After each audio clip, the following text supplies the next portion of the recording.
Yo, Welcome to another Synfig tutorial, and today we will be taking a look at the range converter. Now, what the range converter does, it allows you to limit the value of whatever property it's placed on.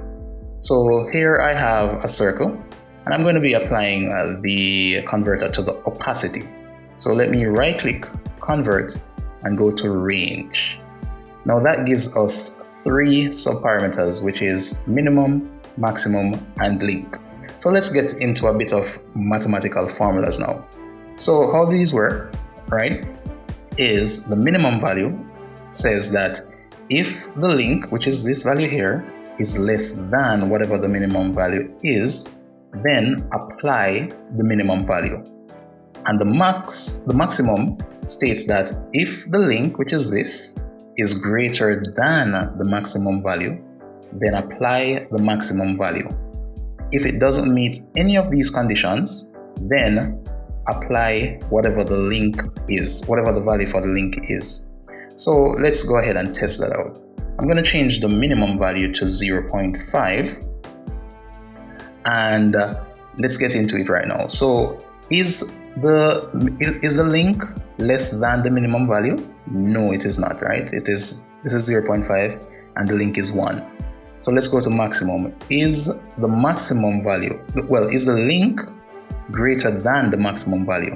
No, it is not. It is the same as the maximum value.